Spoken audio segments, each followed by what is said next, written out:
The morning sun slipped through the lace curtains of Tessa Carter's small apartment in Eugene, painting the room in a soft, golden glow. Today was the day she had dreamed of since she was a teenager. The day she would finally become a wife. At 24, Tessa had spent the past 4 years building a life with Jacob Miller, the man she believed was her future. It hadn't always been easy. Jacob had always had excuses, first about money, then about timing, then about not being ready.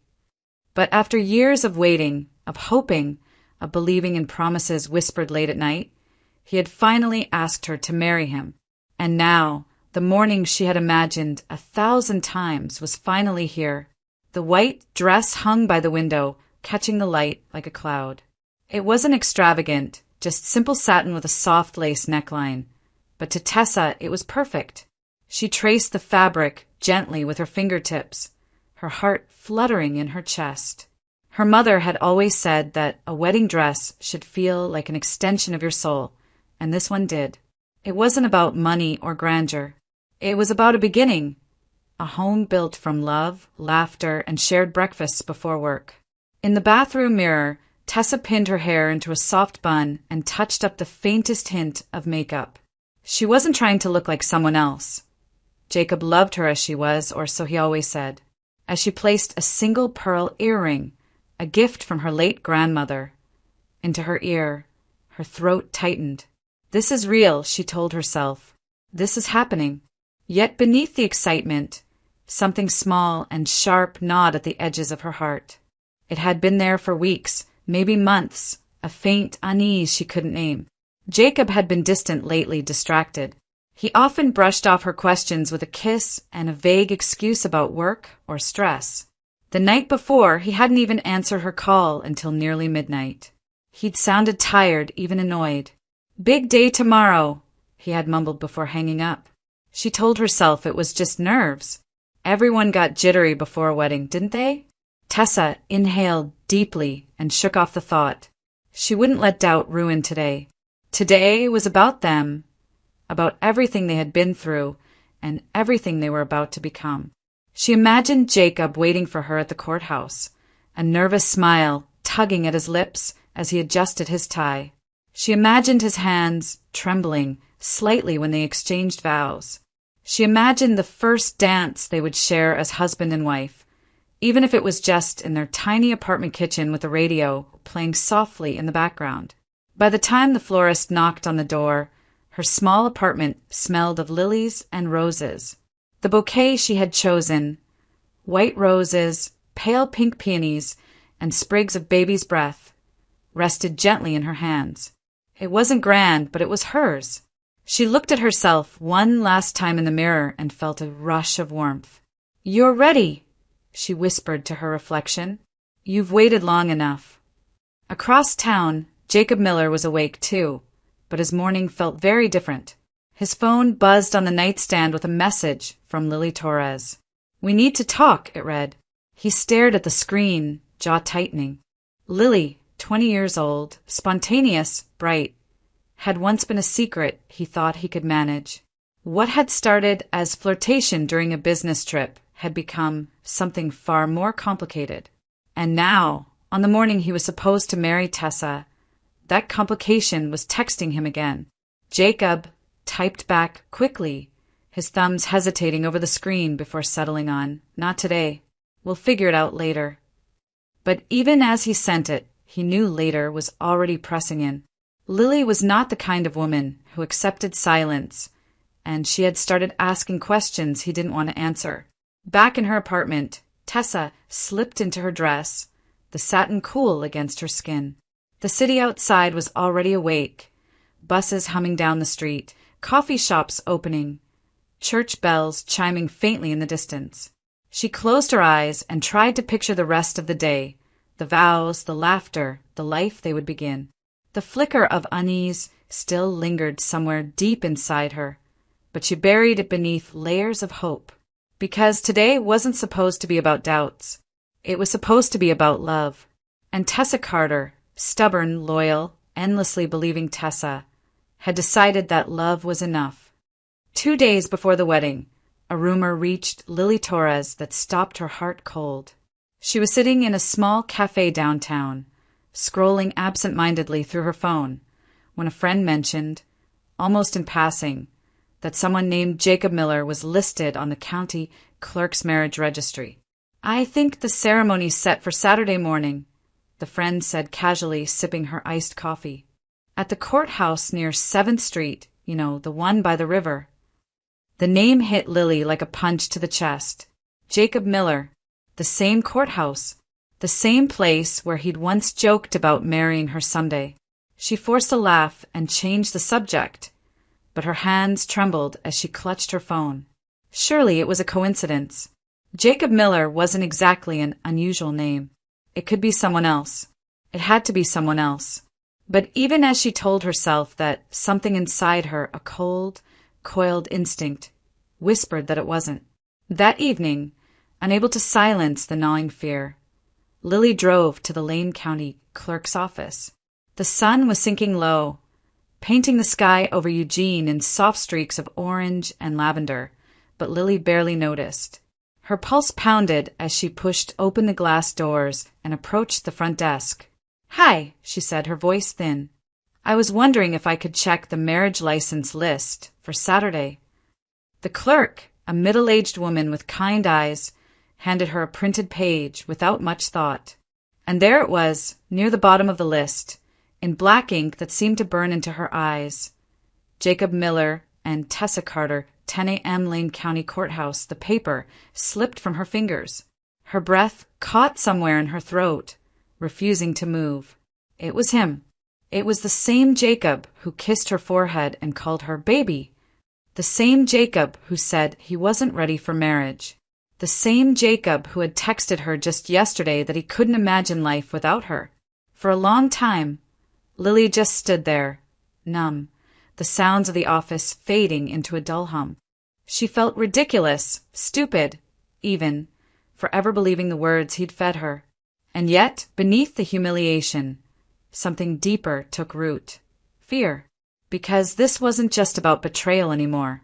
That morning, a small white stick in her bathroom had shown 2 pink lines. She had stared at them for almost an hour, her heart racing, her mind spinning. Pregnant. She was pregnant. At first, she had felt a flicker of joy, a sense that maybe, finally, she and Jacob were building something real. But now, standing in the county office with his name staring back at her from a marriage registry, that flicker collapsed into panic. What was she supposed to do now? Tell him? Confront him? Would he deny it, call her crazy, say the baby wasn't his? Or worse, would he simply disappear? That night, Lily barely slept. She replayed every conversation, every late-night promise, every "I love you" that now sounded like a lie. The pieces started to fit together. The excuses, the missed calls, the nights he said he was working late, and the way he always avoided talking about the future. By morning, humiliation had hardened into resolve.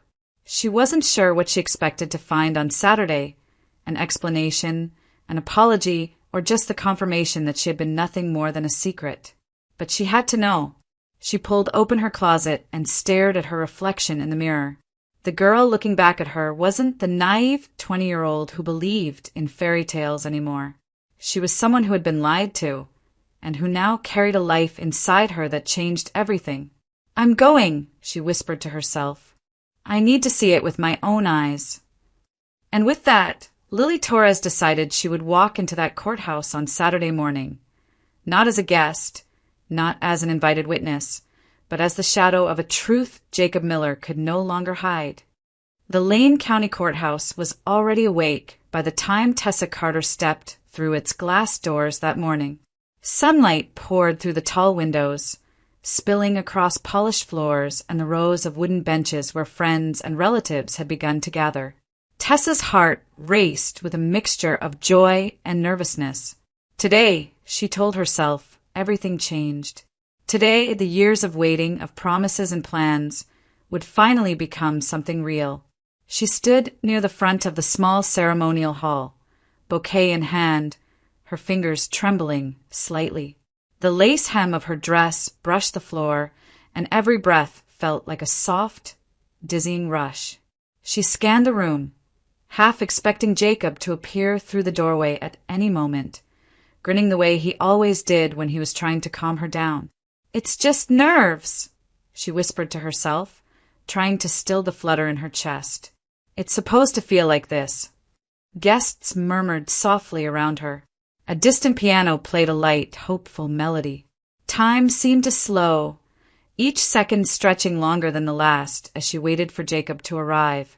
Then, as the officiant cleared his throat and prepared to begin, a sound split the air, sharp, unexpected, and full of anguish. "Stop!" Every head turned. A young woman stood at the back of the hall, her face pale, her hands shaking. Tears streaked down her cheeks as she stared directly at Jacob, who had just stepped inside. "You can't do this!" she cried, her voice trembling but loud enough to silence the room. "You can't marry her." A wave of confused whispers rippled through the guests.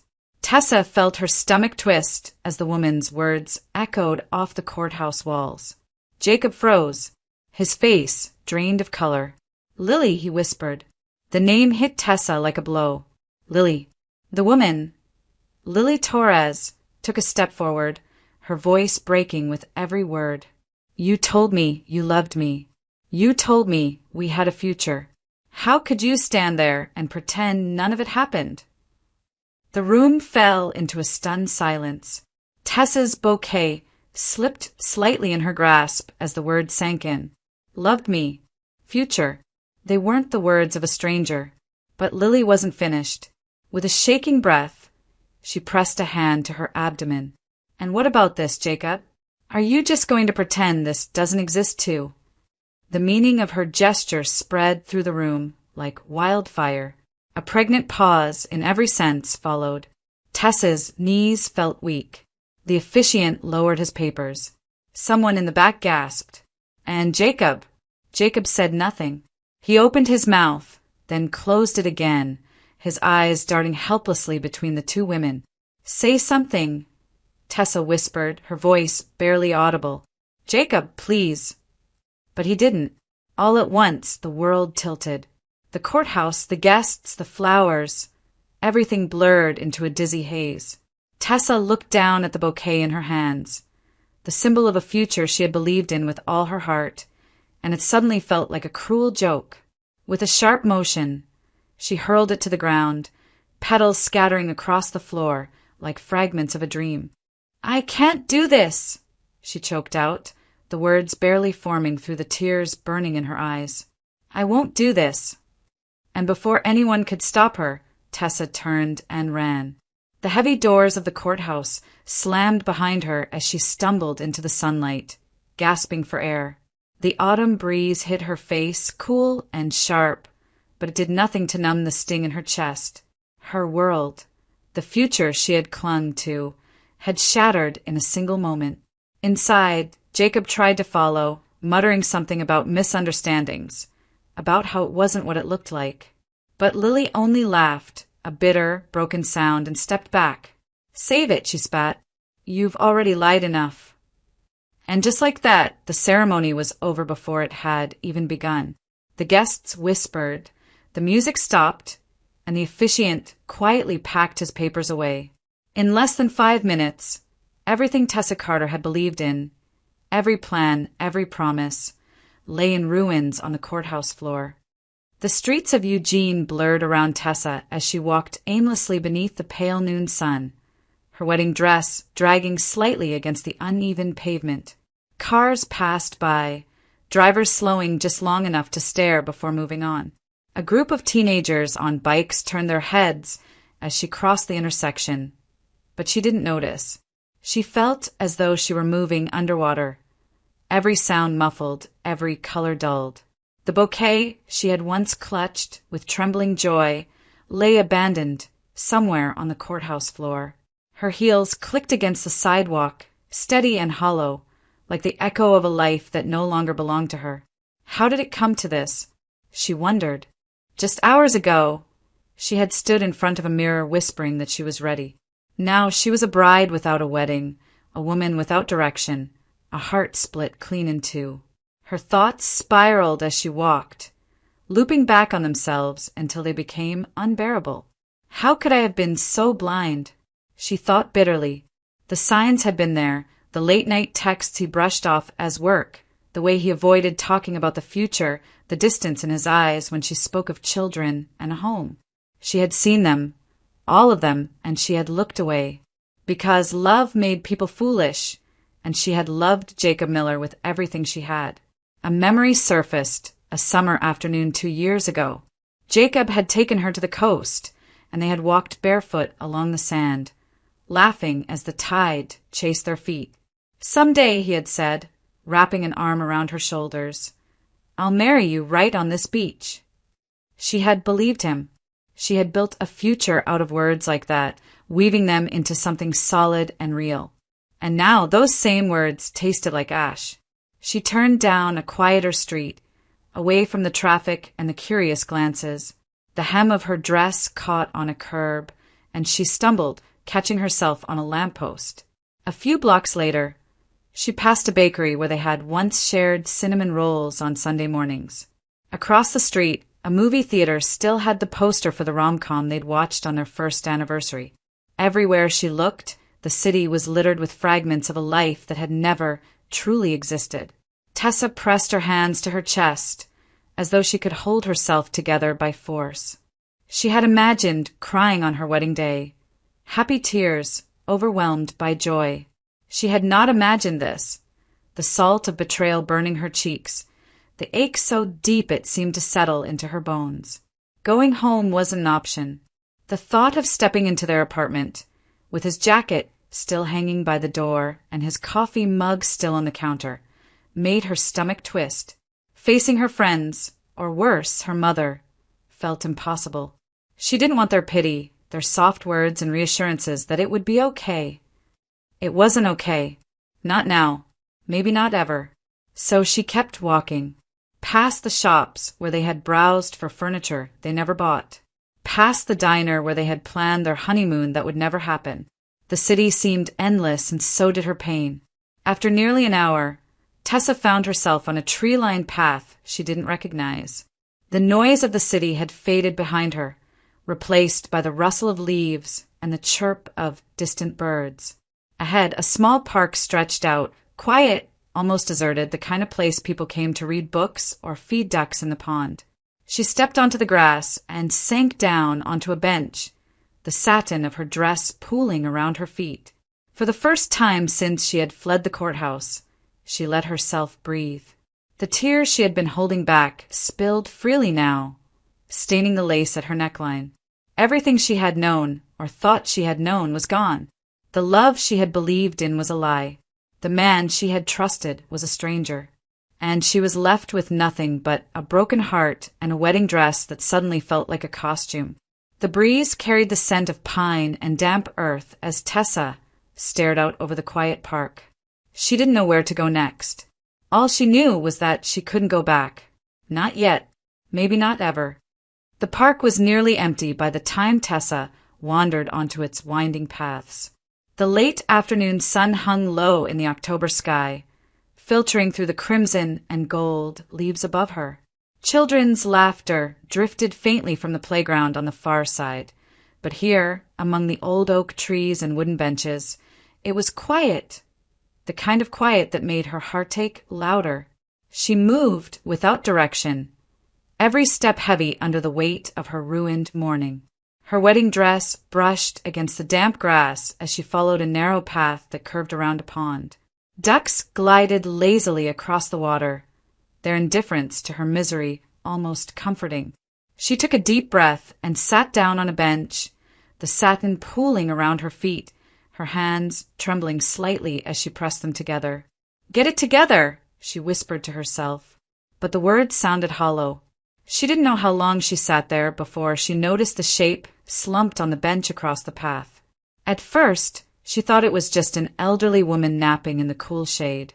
But something was wrong. The woman's head was tilted at an odd angle, her skin pale and waxy even in the soft light. A grocery bag had fallen to the ground, its contents scattered: a loaf of bread, a small jar of jam, a newspaper folded neatly. "Ma'am." Tessa called softly, rising from her seat. No response. She moved closer, instincts taking over before her mind caught up. "Ma'am, can you hear me?" she said, touching the woman's shoulder gently. Still nothing. Then she felt for a pulse. Faint, thready, almost gone. The world around her snapped into sharp focus. All the noise in her head, Jacob, Lily, the courthouse, vanished in an instant. "It's okay, I'm here," she murmured, more to herself than to the woman. "I'm going to help you." She pulled out her phone with shaking hands and dialed 911. "There's a woman unconscious in Hendricks Park," she told the dispatcher, voice steadier than she felt. "She's breathing, but barely. I'm starting CPR." The dispatcher guided her through the steps, though she didn't need the reminders. Tessa's training as a nurse surged to the forefront. She laid the woman gently on the bench, tilted her head back, checked her airway, and began chest compressions. 1, 2, 3, she counted under her breath, the rhythm grounding her in the chaos. Minutes blurred into seconds, and seconds stretched into forever. She kept going, 100 to 120 compressions per minute, pausing only to check for signs of breathing. "Come on," she whispered desperately. "Stay with me." Somewhere in the distance, the rising wail of sirens pierced the afternoon stillness. Relief flooded her, but she didn't stop. She stayed there, kneeling beside the stranger, until 2 paramedics came running down the path with a stretcher and a bright red medical bag. "What happened?" one of them asked as they took over. "Found her like this. Weak pulse. I started CPR right away," Tessa said, stepping back but refusing to leave. "Good job," the paramedic said without looking up. "You probably saved her life." Tessa watched as they worked quickly, oxygen mask, monitors, blood pressure cuff, before lifting the woman carefully onto the stretcher. One of them turned to her. "We're taking her to Eugene City Hospital. Do you know her name?" She shook her head. No, she was alone. The paramedic nodded. "We'll do our best to find family. You did the right thing." Something inside her shifted then, a small, fragile sense of purpose piercing through the numbness. For hours, she had felt worthless, discarded, broken. But here, in this unexpected moment, she had mattered. Before the ambulance doors closed, a nurse inside handed Tessa a small purse they had recovered. "Maybe a relative will answer if you call." Inside was an ID, Margaret Harrington, 85, and a phone number labeled Daniel Harrington grandson. Her hand still shaking, Tessa dialed the number. After 2 rings, a man's voice answered, tense and breathless. "Hello? Who is this?" "Are you Daniel Harrington?" she asked. "Your grandmother. She collapsed in the park. She's on her way to Eugene City Hospital. I was with her." There was a beat of stunned silence and then a rush of emotion. "Oh my God. Thank you. Thank you so much. I'll be there right away." Tessa lowered the phone and stared at the fading ambulance lights as they turned the corner. For the first time that day, her heart felt steady. In the wreckage of her own life, she had helped save another. She didn't know it yet, but this unexpected encounter, a heartbeat in the quiet of a park, was about to change everything. The inside of the ambulance smelled faintly of antiseptic and rain-soaked autumn leaves. Tessa sat in the narrow seat against the wall, still in her wedding dress, now crumpled and stained from the park bench. She hadn't planned on riding anywhere today, certainly not here, but when the paramedics asked if she wanted to accompany the elderly woman, she didn't hesitate. Something about leaving felt wrong, so she stayed. The woman, Margaret Harrington, according to the ID in her purse, lay on the stretcher, a soft oxygen hiss filling the silence. Her thin silver hair framed a face that, even unconscious, carried traces of grace and strength. Tessa watched her chest rise and fall with each shallow breath and whispered a silent plea for her to hold on. When they arrived at Eugene City Hospital, the paramedics rushed Margaret into the emergency department. Tessa followed, still barefoot and dazed, ignoring the curious glances from patients and nurses as layers of satin trailed behind her. It was almost surreal. Just hours ago, she had stood in a courthouse waiting to be married. Now she was pacing the hallway of an ER, waiting for news about a stranger's grandmother. She was still trying to process the turn her day had taken when a man appeared at the end of the corridor, moving fast enough to nearly collide with the reception desk. He was tall, maybe in his early 30s, with chestnut hair slightly disheveled and worry etched deeply into his face.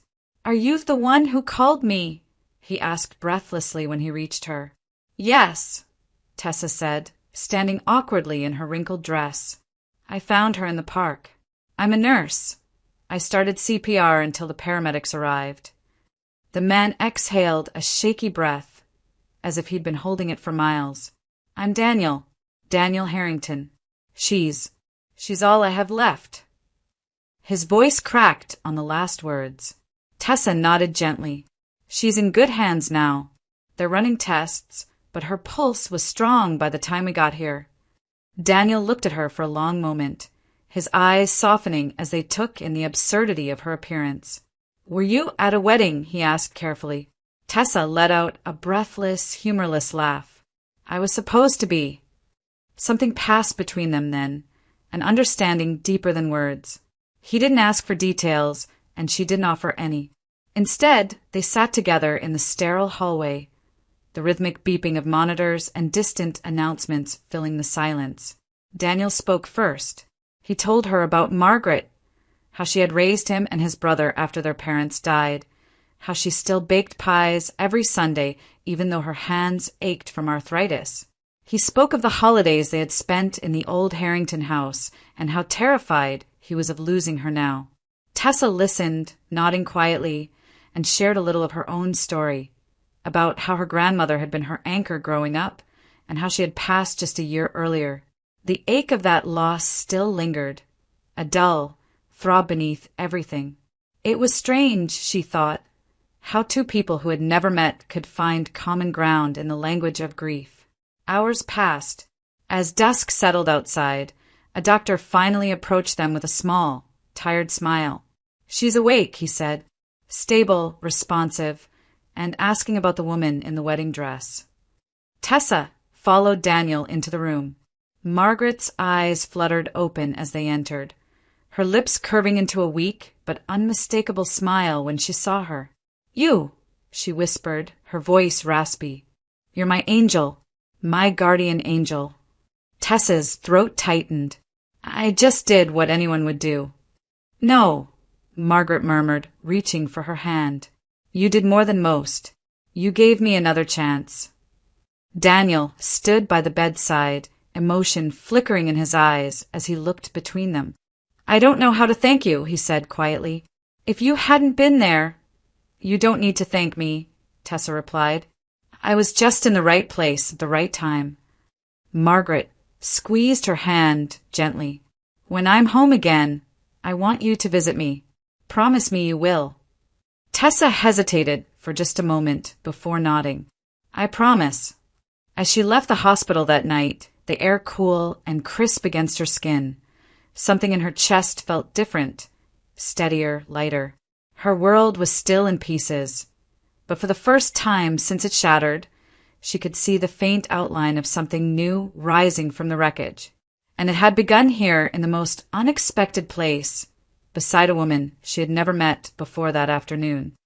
3 days later, the rain clouds that had lingered over Eugene finally parted, revealing a pale autumn sun that cast a golden glow over the rolling hills just beyond the city.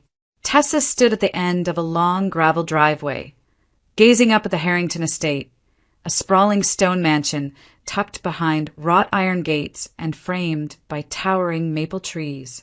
It was the kind of place she'd only ever seen in history books or on television. Elegant but weathered, like it had stories carved into every brick. She adjusted the strap of her modest handbag and took a deep breath before walking up the steps. She had promised Margaret she would visit, and despite the whirlwind of emotions still churning inside her since the wedding that wasn't, she had meant it.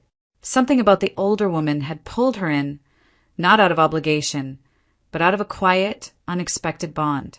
The heavy oak door opened before she could knock twice. "Tessa!" Daniel said warmly, his face lighting up. "I'm so glad you came." He ushered her inside, and she blinked at the grandeur of the foyer. High ceilings with carved wooden beams, antique portraits staring down from gilded frames, the faint scent of old books and polished mahogany in the air. "It's beautiful," she murmured. "Most of the time it's too big for just the three of us," Daniel said with a half smile. "But my grandmother insists it still feels like home." He led her through a wide hallway and into a cozy sitting room, where Margaret sat wrapped in a wool blanket by the fire. Her cheeks were less pale now, and the spark in her eyes had returned. "My angel," she said softly when she saw Tessa.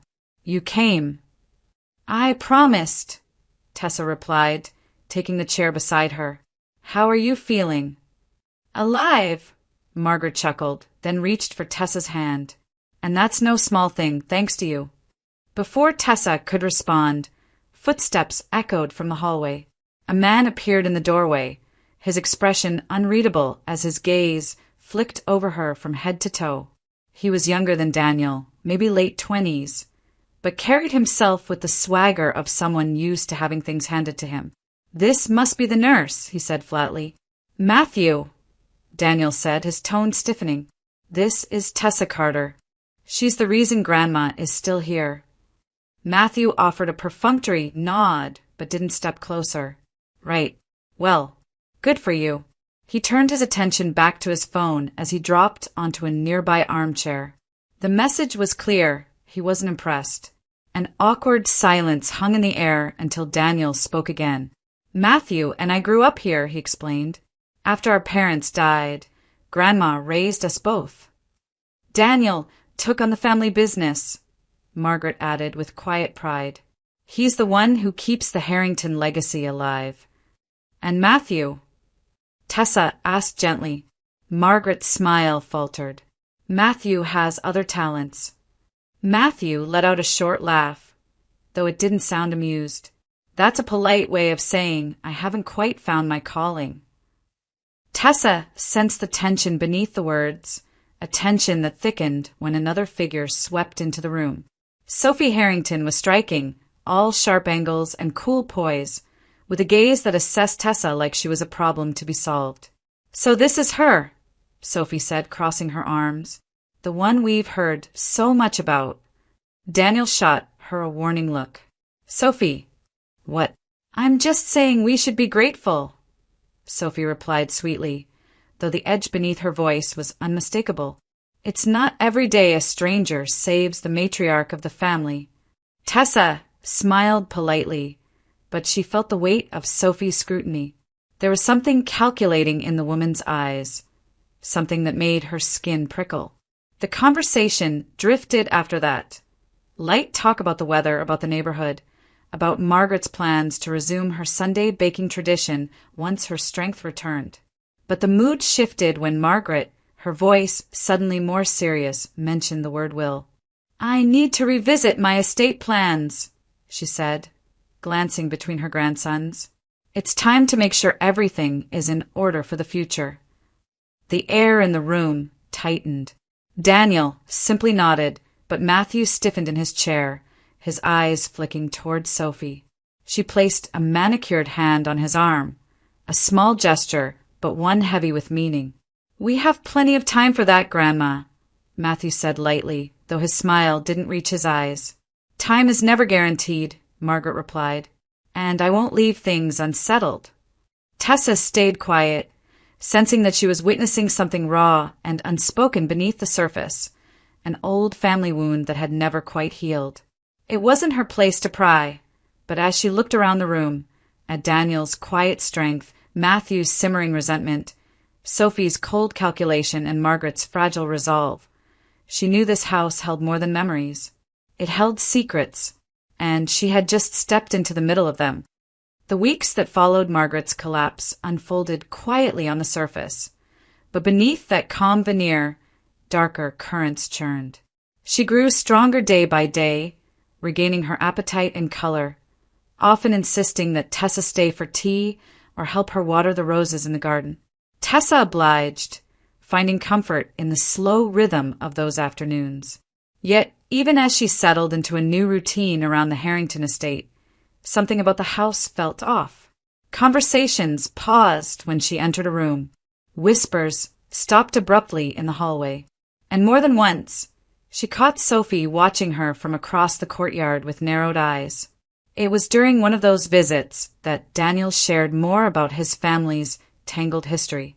Over steaming mugs of chamomile tea, he spoke softly about the burden of the Harrington legacy, how the estate and the family shipping business had been passed down for generations, and how the weight of maintaining both had fallen squarely on his shoulders after his grandfather died. Matthew never wanted any part of it, Daniel admitted, his voice heavy with weariness. He chased quick money instead. Failed startups, risky investments. Grandma bailed him out more times than I can count. Tessa listened, filing each detail away. She sensed there was more to the story. There always was, but Daniel stopped there, his eyes distant, as if he were carrying more than he could say aloud. The missing pieces came to her from an unexpected source. One chilly afternoon, as rain pattered softly against the mansion's tall windows, Matthew approached her in the hallway. He wore an expression she hadn't seen before, not arrogance this time, but something that looked almost like desperation. "Can we talk?" he asked. Privately. Reluctantly, she followed him into the conservatory, where pale winter light filtered through the glass ceiling. He gestured for her to sit. "I know you think I'm the villain here," he began, forcing a dry laugh. "Daniel's probably painted me that way already." "I haven't judged anyone," Tessa replied carefully. Matthew sighed and leaned forward. "You should know the truth. Daniel isn't the saint everyone thinks he is. He cut me out of everything, the business, the trust, even decisions about Grandma's care. He says I'm irresponsible, but he doesn't understand. I've done everything I can to protect her." Tessa frowned. "Protect her from what?" "From losing everything," Matthew said quickly. "The estate taxes, the medical bills, they're drowning us. I had to take out loans just to keep things afloat. And Daniel, he doesn't care. He hoards the money, keeps control over every penny, while Grandma and I scrape by." The words poured out of him faster now, as though rehearsed. "I made mistakes, sure, but I'm trying to fix them. If I don't pay back what I owe soon, they'll come after me and after her. I'm terrified, Tessa." His voice cracked, and he dropped his gaze to the floor. "You're the only person she listens to now. She trusts you. If you could just talk to Daniel, convince him to release some funds. Tell him it's to thank me, to thank us, for how much we love her. Maybe he'll listen." For a moment, the plea hung in the air, almost believable. But something about it felt wrong. Too practiced, too conveniently timed. And the way Matthew's eyes flickered away when she met his gaze made her stomach tighten. Still, she said nothing. He pressed on, lowering his voice. "If Grandma knew how bad things really were, it would break her. I'm just trying to spare her that pain. Please, Tessa, you're the only one who can help me." Tessa forced a polite smile and nodded vaguely, promising to think about it, but her mind was already racing. Daniel's version of events and Matthew's didn't align, not even close. And there was one detail Matthew had conveniently left out. Margaret's collapse had never been fully explained. The doctors had called it a cardiac episode, but there was no clear cause. She had been healthy for her age, careful with her diet, diligent with her medication. Something about it nagged at Tessa, like a puzzle piece jammed into the wrong space. That night, unable to sleep, she replayed the scene from the park in her mind. Margaret slumped on that bench, the half-eaten pastry beside her, the faint chemical smell she hadn't noticed until much later. Could it have been something she ate? Something she drank? And then another thought, darker, colder, settled over her. What if Margaret's collapse hadn't been an accident at all? The more she considered it, the more the pieces began to shift into place. The suddenness of the episode, the tension in the house whenever the will was mentioned, Sophie's watchful eyes, Matthew's panicked pleas for money, and above all, the timing, how everything had seemed to accelerate after that day in the park. Tessa didn't have proof. Not yet. But her instincts, honed by years in nursing, whispered that something was very wrong. And one thing was certain. Her unexpected arrival in the park that afternoon had changed more than just Margaret's fate. It had disrupted something. Something planned. Something they hadn't expected her to ruin. In the days that followed, Tessa found herself drifting through the Harrington mansion like a ghost, caught in a storm of thoughts she couldn't escape. Matthew's plea replayed in her mind over and over, his trembling voice, his desperate eyes, the way he had spoken of crushing debts and a ruthless brother who had shut him out. Part of her wanted to believe him. After all, hadn't she once loved someone who had lied to her face? Hadn't she ignored her instincts before, only to be shattered by betrayal? The last thing she wanted was to be someone else's pawn. And yet, she also knew despair when she saw it. The way Matthew had spoken that afternoon, his voice low, almost breaking, had felt raw, real. Maybe he was telling the truth. Maybe Daniel wasn't the hero everyone believed him to be. But then there were the inconsistencies, the tiny details that didn't fit together no matter how she turned them. Matthew had claimed he'd taken out loans to cover Margaret's medical bills, yet Daniel had told her the family trust had covered every expense. Matthew said he'd been excluded from decisions, but Margaret often mentioned that both grandsons received regular updates from her doctors. And most troubling of all, Matthew spoke as if the estate were drowning in debt.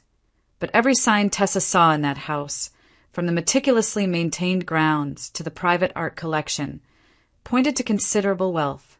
The contradictions gnawed at her. Meanwhile, Daniel remained steady, always there, always kind. He brought his grandmother tea every morning, sat with her through physical therapy sessions, and spent evenings reading aloud from her favorite novels. He spoke of the business not with greed, but with a quiet sense of duty, as if preserving the Harrington legacy was less about money and more about honoring the people who came before them. He never badmouthed his brother, even when the tension between them crackled like static in the air. And whenever Tessa thanked him for including her in their lives, he would shake his head and say, "You're part of the reason my grandmother is still here. We're the ones who should be grateful." The contrast was glaring, and the more she saw of Daniel's steady warmth, the more Matthew's story began to crumble at the edges. Late one night, unable to sleep, Tessa wandered downstairs for some tea. As she passed the closed door of Matthew and Sophie's suite, she heard voices, sharp, angry, and urgent. "You're running out of time," Sophie hissed. "Do you understand that? If she changes, we're done. Everything goes to Daniel." "I know," Matthew snapped, pacing the floor. "I'm working on it. Working on it." Sophie's voice dripped with contempt. "She likes that nurse. Do you know what that means? She trusts her. And if that woman starts talking, if she even suspects anything, then we're finished," Matthew muttered, cutting her off. Tessa froze in the hallway, her pulse thundering in her ears. They hadn't noticed her, and they weren't talking about debts or misunderstandings now. They were talking about something much larger and much more sinister. The next morning, Matthew approached her again, his tone gentler this time, his eyes hollow with anxiety. "Have you thought about what I asked?" he murmured, as if nothing had happened the night before. "Please, Tessa, Daniel will listen to you. I'm begging you." Tessa looked at him and felt a war raging inside her.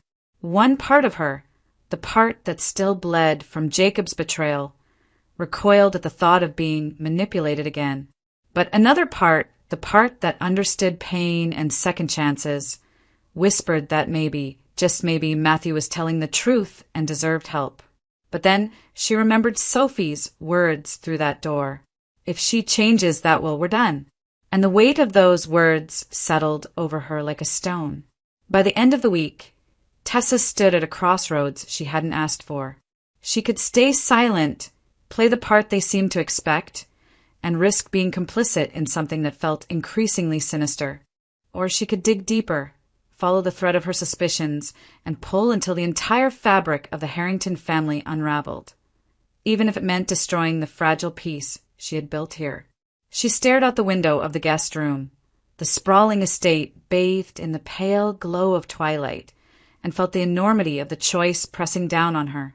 To protect herself meant staying blind. To seek the truth might mean tearing everything apart. And Tessa Carter had never been more unsure of which path she was brave enough to take. A week slipped quietly by, the autumn wind scattering gold and crimson leaves across the Harrington estate. In that time, Tessa made no decisions, no bold moves. She asked no questions, confronted no one. But silence was not the same as stillness, because inside her something was shifting, slow but certain, like the turn of a tide. Every day she returned to the mansion, sometimes to bring Margaret flowers from the market, other times just to sit by her side and listen to the stories of her youth. Margaret grew stronger with each passing afternoon, her laughter echoing softly through the halls again. And Daniel, steady, patient Daniel, was always there. On a cool Sunday evening, Tessa stood on the wide front porch, the scent of pine and wood smoke drifting through the air. Through the tall window beside her, she could see Daniel in the sitting room, reading aloud from an old, leather-bound novel while Margaret listened, eyes half closed, a faint smile resting on her lips. The firelight flickered against the walls, painting the room in shades of amber and gold. It was an ordinary scene, no grand gestures, no sweeping romance, and yet something about it made Tessa's chest tighten. It was peaceful, grounded, safe. It was everything her life with Jacob had never been. She thought about the woman she had been just days ago, a bride trembling with joy and fear, blinded by promises that were never real. That woman had believed that happiness came from someone else's love, that her worth was defined by the way a man looked at her. But the woman standing here now was beginning to see something different. It wasn't the chaos of betrayal or the dizzying rush of a wedding day that shaped a future. It was small, steady moments like this, the sound of a book being read aloud, the soft rustle of leaves outside, the fragile heartbeat of trust growing quietly where none had been before. She still didn't know what to do about Matthew and Sophie. The weight of that knowledge, the suspicion that something darker lay beneath Margaret's collapse, pressed on her every day. But for now she let it rest, because rushing into the truth without understanding it fully could destroy more than it saved. And maybe, just maybe, the truth would reveal itself when the time was right. Daniel glanced up from his book and caught sight of her through the glass. A small smile touched his lips as he waved her inside. For a moment, she hesitated, her hand hovering over the doorframe. Then she stepped in, drawn toward the warmth of the room. "You're just in time for the best part," Daniel said, his voice light as she settled into the armchair opposite Margaret. "Then don't stop," Tessa replied with a faint smile. And he didn't. His voice filled the room again, low and steady, weaving words into a world far away. Margaret listened with the serenity of someone who had lived long enough to savor the simple things. Tessa listened too, not just to the story in the book, but to the story unfolding here within these walls. Somewhere in the quiet, she realized that the encounter in the park had altered the course of her life in ways she was only beginning to understand. That day had not been a random collision of chance. It had been a hinge, a turning point, a doorway. And now, standing on the threshold of something she couldn't yet name, Tessa Carter felt a cautious hope take root inside her. It wasn't the triumphant joy she had once pictured on her wedding day. It was gentler, steadier, born not from fantasy, but from the slow, deliberate work of healing. Outside, the wind rustled through the maples, scattering leaves across the courtyard like scattered pages of an unwritten chapter. Inside, Tessa breathed deeply and let herself believe that her story wasn't over, it was just beginning. Not with vows spoken beneath an arch of flowers, not with a ring slipped onto her finger, but with something far more enduring. The quiet heartbeat of trust, the first fragile notes of courage, and the unmistakable feeling that this, whatever this was, might be the beginning of a very different future.